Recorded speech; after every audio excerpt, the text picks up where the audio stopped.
Le match dans le match reçoit ce soir un nom émérite de l'équitation mondiale, champion olympique à Séoul. C'était en 1988. On voit la photo du concours de saut d'obstacles. Il est aussi la voix de l'équitation en France. Pierre Durand nous fait le plaisir d'être notre invité en plein cœur du jumping de Monaco. Bonsoir Pierre. Bonsoir Pierre. Merci d'être avec nous. C'est un plaisir. Comment ça va? Plutôt bien, Dieu merci. Pierre, on va reprendre votre histoire d'amour avec l'équitation et les chevaux depuis le début. Je crois que ça a commencé pendant des vacances d'été, aux alentours de 10 ans, à 10 ans même. Oui, enfin disons que c'est le deuxième contact lors de ces vacances. C'est né par hasard puisqu'il n'y avait aucune tradition familiale équestre dans ma famille. On était plutôt dans la culture de football et j'ai commencé d'ailleurs en jouant au foot. Et c'est en croisant, en me promenant en bicyclette avec mon grand-père, un cheval qui était dans une prairie, que je suis tombé sous le choc et amoureux spontanément du cheval, de l'animal. Et puis après, effectivement, peu de temps après, j'ai fait ma première initiation, donc c'était en été à Andorre exactement. À Andorre, donc ça a tout de suite été un coup de foudre, une évidence? Deuxième coup de foudre, deuxième évidence, parce que le premier cheval, je ne l'avais pas approché. Là, évidemment, j'étais à Califourchon sur un cheval et j'ai tout aimé, même ce qui peut être détesté par beaucoup. J'ai aimé l'odeur du cheval, j'ai aimé le soyeux de son poil, j'ai aimé sa locomotion, ce rythme quand on est dessus, que ce soit au pas ou au galop. Donc ça a été le deuxième coup de foudre et à partir de ce moment-là, le cheval a arbitré ma vie, on peut dire. Vous êtes né à Saint-Seurin-sur-l'Île, en Gironde, une terre de football et de rugby. Vous avez dit que votre famille était issue du football. Il y a eu le foot avant. Est-ce qu'il y a eu d'autres sports? Non, il y a eu essentiellement le foot quand j'étais gamin, parce que mon grand-père maternel avait créé le club de football de Saint-Seurin-sur-l'Île. Vous avez raison de le souligner, parce que ce petit village, on ne peut pas dire gaulois, mais presque, a été quand même en division 2, hein, alors qu'il y avait 1500 habitants. Hein. C'était dans les années 80. Ensuite, il a fusionné avec Libourne-Saint-Seurin. Là aussi, également en Division 2, c'est ce qu'on disait à l'époque. Division 2. Donc, c'était de Mathieu Valbuena, par exemple. Exactement, exactement. Donc, en fait, c'était quand même un club qui avait du succès, enfin, qui avait déjà des résultats. Et donc, je suis né, moi, avec cette culture sportive et surtout cette culture de la compétition. Et c'est franchement par hasard, comme je vous le disais à l'instant, qu'à un moment donné, eh bien, ma passion m'a conduit vers le cheval. Et avec le cheval, j'ai compris très rapidement qu'on pouvait aussi faire de la compétition. Comment s'appelait votre tout premier cheval? Alors, la première jument avec laquelle je me suis initié, mais qui ne m'appartenait pas, s'appelait Gitane. Et ensuite, mon grand-père paternel m'avait offert une jument qui s'appelait Bonita. Bonita? Bonita. Vous vous souvenez de forcément tous les noms des chevaux? Pratiquement, oui, bien sûr. Surtout que j'en ai pas eu tant que cela. Vous en avez eu combien? Dans ma carrière, depuis que j'ai été gamin, j'ai peut-être eu quoi, vingtaine, 20 chevaux. Non, mais c'est peu, hein, quand vous pensez qu'aujourd'hui, parmi les cavaliers que vous allez voir évoluer ici lors du Grand Jumping International de Monaco, qui sont tous des professionnels, ils ont aujourd'hui dans leur écurie un minimum de 10-15 chevaux opérationnels pour la compétition. Moi, je parle de 20 chevaux en 20 ans de carrière. Oui. Donc c'est effectivement peu. Les époques évoluent. Quand est-ce que vos ambitions de haut niveau sont-elles nées? Est-ce qu'il y a un moment où vous vous souvenez vous dire « je veux être cavalier professionnel, je rêve peut-être d'or olympique » ?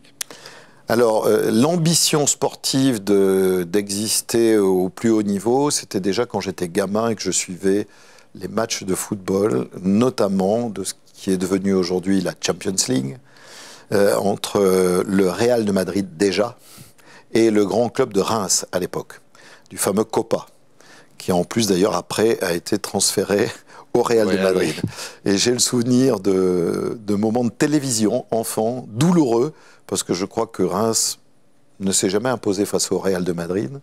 Donc à chaque fois, on perdait devant le Real et c'était une vraie déception pour moi que j'avais de la peine à contrôler. Donc déjà, et je rêvais de stades, de bruit, d'ovations, d'exploits. Et ensuite, en équitation, quand est-ce qu'est arrivé, j'allais dire, ou quand est-ce qu'est né cette... c'était un rêve, ça a pris la forme d'un rêve au départ. C'était en regardant les Jeux Olympiques de Mexico en 1968. Et où j'ai suivi tous ces Jeux Olympiques exceptionnels. Et c'est là d'ailleurs où j'ai été gagné par, en fait, l'olympisme. Et que depuis, c'est chevillé à mon corps. Et là, je suivais un fameux cavalier français, le seul à ce jour d'ailleurs à avoir été 2 fois champion olympique à titre individuel. C'était le fameux Pierre-Jean Cardoriola. C'était mon idole. Et c'est lui qui a suscité cette vocation parce que, en le regardant à la télévision, je me suis dit, voilà, je veux être champion olympique. Et à partir de ce moment-là, c'était un rêve d'adolescent. Donc, mais je l'ai structuré, c'est devenu une sorte d'obsession. Et j'ai structuré tout mon chemin pour arriver à ce titre-là. Et après Pierre-Jean Cardoriola, il n'y a pas eu de Français champion olympique jusqu'à... À ce jour, non. Pierre Durand. Enfin, à titre individuel. Et depuis 36 ans, non? Maintenant. 36 déjà, oui. Il n'y en a pas. Espérons qu'à Paris, eh bien, un Français va s'illustrer pour aller chercher cette médaille d'or en saut d'obstacle. On suivra ça avec... à titre individuel. En individuel, il y a eu des médailles par équipe en 76 à Montréal et plus récemment à Rio. À Rio, en 2016. Il y a donc cette initiation en Andorre en 1965. 4 ans plus tard, vous êtes déjà vice-champion de France cadet. C'est une ascension fulgurante. Oui, parce que, comme je vous l'ai dit, j'étais vraiment déterminé à vouloir progresser. Et comme j'étais plutôt impatient de nature, je voulais que ça aille vite. et évidemment, on ne parlait pas à l'époque, comme on le qualifie aujourd'hui, de filière du haut niveau, mais il n'en demeure pas moins qu'il fallait déjà quand même, bien sûr, performer quand on était cadet, performer quand on était junior, pour intégrer d'ailleurs l'équipe de France junior, parce qu'il y avait des championnats internationaux, dont des championnats d'Europe, qui nous conduisaient normalement vers l'étape des seniors, et puis ensuite, évidemment, s'ouvraient toutes les possibilités de grands championnats. Donc j'ai su très tôt qu'il fallait que je m'impose jeune, pour marquer les esprits, pour progresser très rapidement dans cette filière, pour éventuellement aussi qu'on me fasse confiance, pour me confier des chevaux performants, me permettant, bien sûr, de franchir toutes ces étapes. Naît-on champion ou le devient-on? C'est une bonne question, mais je pense qu'on le devient. Je pense qu'on le devient. Je ne crois pas que ce soit inné. En tout cas, pour moi, ça ne l'a pas été, puisque je vous dis, ça a pris forme quand j'étais adolescent. Oui, mais c'est un état d'esprit. Oui, c'est un état d'esprit, mais c'est un état d'esprit qui est transféré, qui est transmis par une culture. Moi, incontestablement, le goût du sport et de la compétition, c'est familialement parlant, par le football, que j'ai été éduqué et que j'ai été sensible au fait de faire du sport, de la compétition et de vouloir m'imposer. Donc en fait, c'est plutôt quand même une transmission, peut-être un héritage parfois d'ailleurs, hein, familial. Et donc je dirais que c'est... alors maintenant, il faut avoir des qualités de personnalité qui sont probablement quand même liées à une part d'inné, c'est sûr. Le caractère, par exemple, faut faire preuve de caractère. Je ne suis pas sûr que ça s'apprenne tant que ça, quoi. On continue d'avancer dans le temps. En 1972, vous goûtez à l'or européen chez les juniors. Elle a quelle saveur, cette médaille? Elle a la saveur déjà d'une médaille dans un championnat international.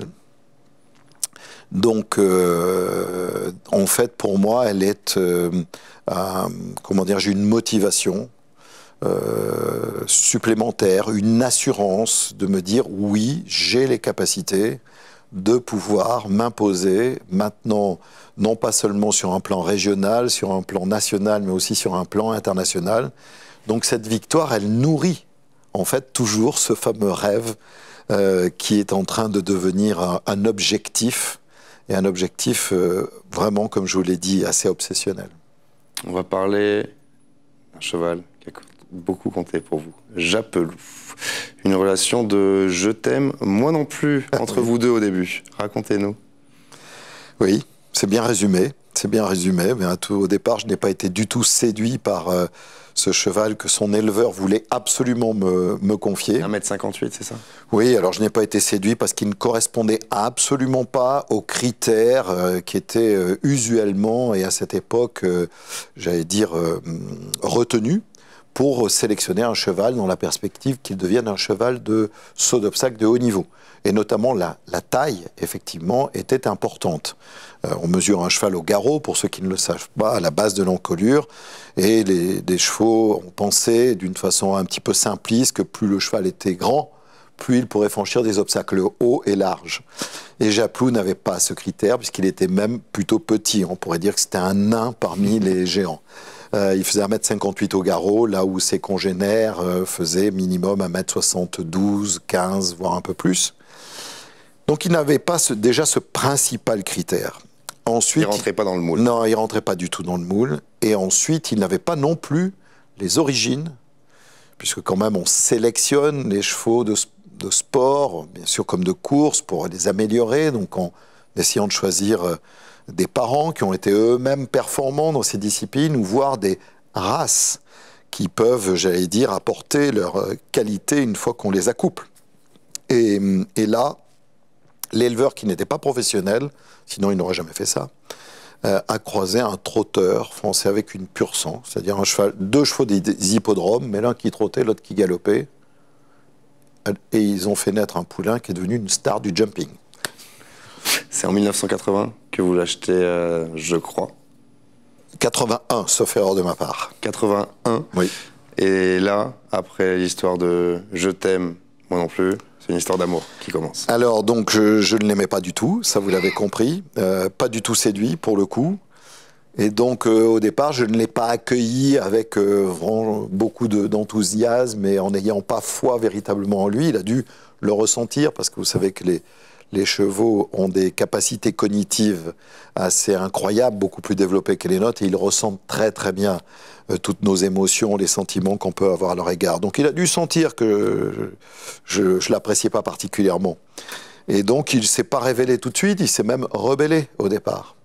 Et puis j'allais dire que la bascule réellement s'est faite après, vous allez sûrement en parler, mais notre première participation aux Jeux Olympiques à Los Angeles. C'est ma prochaine question. Ben voilà, je vous laisse la poser. Les JO de Los Angeles, c'est là le vrai départ de la connexion entre Pierre Durand et Japeloux. Oui, paradoxalement, puisque elle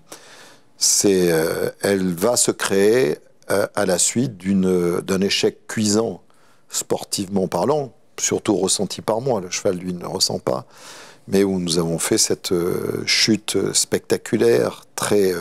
alors qu'il y avait une médaille à chercher. C'était très télégénique, on peut dire, même, et vu en mondiovision, dans l'épreuve par équipe, alors que j'étais le dernier cavalier, et de mon éventuel parcours sans faute dépendait une médaille de bronze par équipe. Donc c'était une grosse pression, effectivement, et que je n'ai pas si bien géré que cela. Donc j'ai commis une erreur qui a provoqué un refus brutal de Japlou. Comme il était très petit, ça vous l'avez compris, eh bien j'ai eu de la peine, j'ai même pas pu rester sur lui, donc je suis tombé. Ça a été très douloureux pour moi, pas physiquement, mais moralement très dur. Aussi un sentiment de honte d'avoir travaillé un petit peu l'équipe, puisqu'il y avait d'autres cavaliers. Donc ça a été une épreuve, véritablement une épreuve. Mais de cette épreuve aussi, comme souvent, j'ai pu rebondir. Et surtout, je me suis remis totalement en question et en cause. Et je me suis réinventé, surtout je me suis réinventé dans ma relation avec Japlou. Parce que j'ai compris que voilà, je ne lui marquais pas suffisamment d'intérêt, que je ne le connaissais finalement pas si bien que ça pour ne pas avoir pris le temps de l'observer. Et donc je suis rentré là dans une relation qui est devenue très vite fusionnelle. On va traverser l'Atlantique et avancer de 3 ans. On est en 1987 à Saint-Gall, en Suisse, championnat d'Europe, médaille d'or. Est-ce que, à ce moment-là, vous commencez à rêver d'or olympique ou ça a commencé avant, pour Séoul? Mais ça, vous l'avez compris. Non, pour Séoul. J'en rêvais depuis Pas en rêver, pardon, à avoir pour objectif. Ah oui, toujours, oui, parce que ce qui aurait pu remettre en cause cet objectif, c'était cet échec justement de Los Angeles. Mais paradoxalement, ça a été assez fondateur dans le sens où ça m'a justement remis en cause totalement. Donc j'ai fait en sorte de tirer les enseignements de cet échec-là pour ne pas le reproduire et même pour nous améliorer tous les deux dans notre niveau de performance. Et ce que l'on ne sait pas ou ce que l'histoire ne retient pas, c'est qu'après cette épreuve par équipe à Los Angeles, il y avait l'épreuve individuelle quelques jours après, où nous nous sommes plutôt très bien comportés, malgré le fait que je n'avais perdu confiance en moi. Et je me suis rendu compte qu'on n'était pas très loin du podium, donc que cet objectif d'être champion olympique n'était pas une illusion du tout. C'était quelque chose qui était possible pour nous. Et donc ensuite, j'ai reconstruit toute une évolution, et cette évolution, elle passait impérativement pour moi par des objectifs intermédiaires. C'était celui d'être champion d'Europe. Je ne pouvais pas imaginer m'imposer sur un plan mondial, olympique, si avant je ne m'imposais pas sur un plan européen. Step by step. C'est ça, step by step, absolument. Et avant, déjà, il y avait eu des championnats du monde très réussis un an avant, etc. Donc j'avais balisé mon chemin. Et dans une des balises, c'était d'être champion d'Europe. Donc c'était un événement important. Et aujourd'hui, je peux dire encore que c'est la plus grande performance sportive que nous avons réalisée avec Japlou.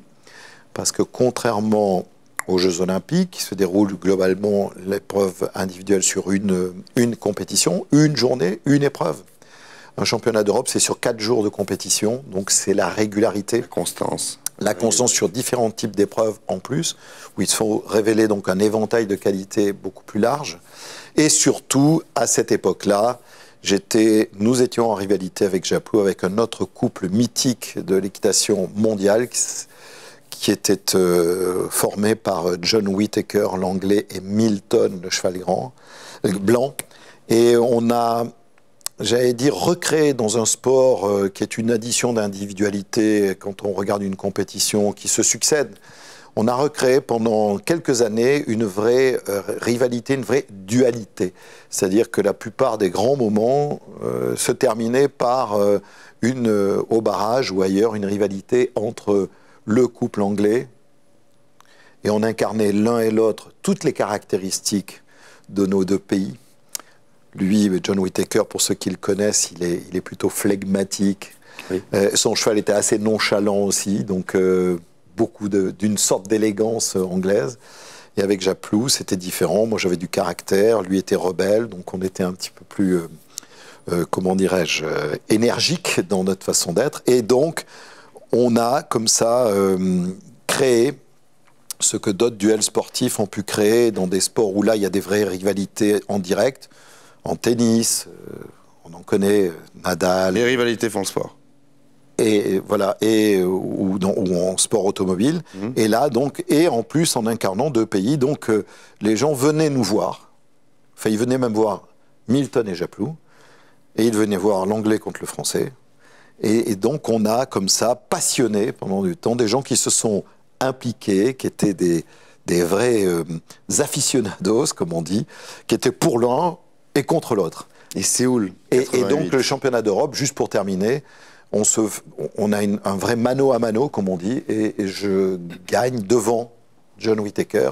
Et depuis la première épreuve, j'avais réussi à m'imposer le premier jour. Il était toujours resté deuxième. Et on a fait, c'était une grande compétition. Séoul 88. Racontez-nous en individuel. On parlera de l'épreuve par équipe un peu plus tard. Cette médaille d'or.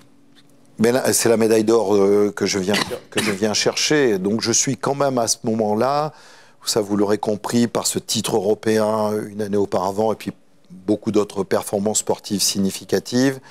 J'ai des certitudes. J'ai des certitudes que oui, si je ne commets pas d'erreur, on peut s'imposer à être champion olympique. Donc j'arrive aux Jeux Olympiques avec cet objectif très clair, qui n'était même pas de faire un podium, c'était d'être champion olympique. L'or ou rien. C'est à peu près ça. Qu'est-ce que vous avez dit à Japlou juste après avoir su que vous étiez champion olympique? Malheureusement, rien. Parce que Japlou, vous savez, ça se passe, les images le révèlent d'ailleurs, je passe en avant-dernier dans l'épreuve par équipe, en individuel, pardon. Il y a donc un autre cavalier qui est susceptible de pouvoir remporter l'or, qui est un cavalier allemand. Et donc moi, quand je descends immédiatement après mon parcours, que je réalise sans faute, juste avec petit peu de pénalité de temps dépassé.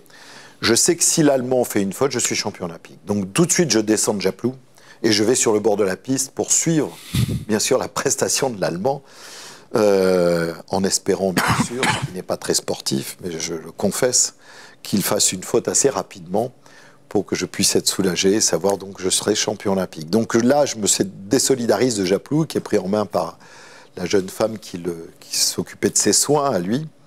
Et ensuite, pour la remise de médaille, je le retrouve, bien sûr, mais très furtivement. Et immédiatement après le podium, là, moi, je suis happé par les sollicitations médiatiques et je ne revois Japlou que 10 jours après.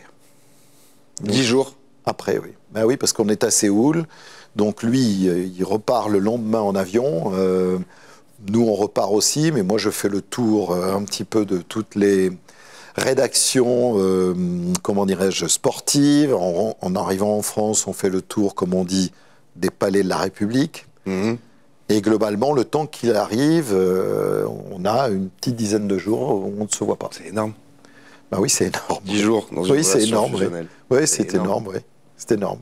Et en 88, il y a aussi une médaille de bronze que vous aviez ratée de peu, 4 ans plus tôt, à Los Angeles, avec Hubert Bourdi, Michel Robert et Frédéric Cotier. Ça y est, oubliez Los Angeles, vous l'avez cette médaille par équipe, en plus du titre individuel. Ben là, j'ai le sentiment de solder une dette vis-à-vis de l'équipe de France. Et surtout, j'avais 2 de mes coéquipiers de Los Angeles qui étaient de nouveau présents à mes côtés, où j'étais présent à leur côté à Séoul. Et donc, ce dont j'estimais à tort d'ailleurs les avoir privés, parce qu'en fait, je n'étais pas que responsable de notre contre-performance de Los Angeles, mais soit, je l'avais pris pour moi, je m'étais beaucoup responsabilisé, et donc là, je me retrouve très précisément dans les mêmes conditions que 4 ans auparavant, en étant le dernier à rentrer en piste pour la 2e manche et en ayant l'obligation absolue de réaliser un parcours sans faute pour qu'on puisse accéder donc au podium et à cette médaille de bronze. Et là, je le réalise.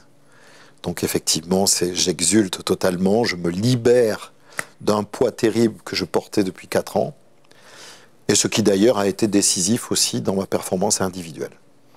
2 ans après, il y aura l'or mondial par équipe, c'est du côté de Stockholm, lors des premiers Jeux équestres mondiaux. Et Japlou, c'est également un film réalisé par Christophe Duguay. Est-ce que vous avez été consulté en amont de ce film? C'est-à-dire que le producteur qui a eu l'idée du film, bien sûr, m'a contacté. Il a mis 10 ans quand même à faire ce film-là, donc par rapport au premier contact qui était le nôtre. D'ailleurs, au départ, je trouvais que c'était l'idée un peu farfelue, j'accordais pas beaucoup de crédit à ce producteur, et puis finalement, il a montré de la ténacité, et 10 ans ont passé, et il a jusqu'au jour où il a dit, ça y est, j'ai réuni globalement les financements pour faire ce film, et on va s'engager dans ce film Japlou, qui évidemment a repris l'essentiel de l'histoire qu'est la nôtre, tout en évidemment en modifiant. Il y a des scènes, des situations qui ont été un peu travesties, voilà. Et donc j'ai été au départ consulté, contractuellement d'ailleurs, puisque le film est un film éponyme, comme on le voit, Japlou. Comme j'étais propriétaire de Japlou, il était difficile de pouvoir appeler ce film Japlou sans mon accord. Voilà. Guillaume Canet, en Pierre Durand, ça donne quoi? Comment vous avez jugé la prestation de Guillaume Canet? Écoutez, moi je trouve déjà que, comme je le dis souvent, que vous êtes vu. Il faut aller voir ce film, parce que c'est un bon film qui fait bien rentrer dans les coulisses de notre sport, qui n'est pas si connu que cela. Donc il y a de très belles images. Le réalisateur a été excellent de ce point de vue-là, Duguay, Christian Duguay, le Canadien. Et ensuite, il y avait un casting qui était quand même assez exceptionnel. Hein. Canet, bien sûr, mais il y avait aussi Daniel Auteuil, Marina Hans, Jacques Higelin, Sunderland qui est mort il n'y a pas si longtemps que ça, la semaine dernière. Donc un beau casting, des belles images, un film qu'adorent les enfants, donc c'est un très bon film. Maintenant, si vous voulez connaître mon histoire, je vous le dis tout de suite, il faut lire mon livre, et là, vous connaîtrez la véritable histoire. Très bon livre, au passage. On avance énormément dans le temps, Et on va parler des Jeux de Paris 2024. Vous avez porté la flamme. C'est toujours quelque chose de particulier pour un athlète ou un ancien athlète de porter la flamme, qui est le symbole, un des symboles des Jeux. Alors moi, j'ai eu le bonheur de l'accompagner 4 fois et de la porter 2 fois. La première fois, c'était en 68. J'avais 13 ans. Je l'ai accompagnée à cheval dans mon village natal où elle traversait par la nationale. C'était à l'occasion des Jeux de Grenoble, les Jeux d'hiver de Grenoble. En 92, pour les Jeux d'Albertville, le même scénario s'est reproduit. Elle a traversé le village, je l'ai aussi accompagnée à cheval. Là, j'étais champion olympique. Et je l'ai portée la même année, dans le bas des Champs-Élysées, jusqu'à la Concorde, les 400 derniers mètres jusqu'à la Concorde. Là, je l'ai portée en courant. Et récemment, le 23 mai dernier, j'ai eu le bonheur de le faire à cheval, non pas de l'accompagner, mais de la porter à cheval. Voilà. Donc, oui, évidemment, quand on est attaché à l'esprit olympique, quand on a fait les valeurs de l'olympisme un peu les siennes. Moi, je dois dire que l'olympisme, je me suis construit sur ces valeurs en tant qu'homme, bien sûr en tant que sportif aussi. Donc, porter la flamme, c'est porter la symbolique de toutes ces valeurs. Et c'est un moment fort, c'est un moment important quand on est attaché, évidemment, aux valeurs de l'olympisme. Vous allez être bénévole sur les Jeux Olympiques de Paris 2024. En équitation, les épreuves se disputeront au château de Versailles. Est-ce qu'on peut rêver mieux? Alors, comme écrin, comme décor, je pense qu'on peut difficilement rêver mieux. Dans le passé, on n'a pas l'équivalent. Et je pense qu'après, ce sera difficile.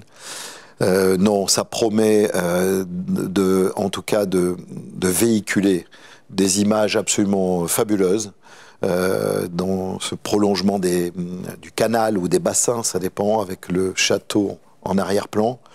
Et c'est à suivre. J'invite tous ceux qui ont envie de voir de belles images de sport, qui aiment les chevaux, de suivre les compétitions équestres parce que ça va être excessivement valorisant.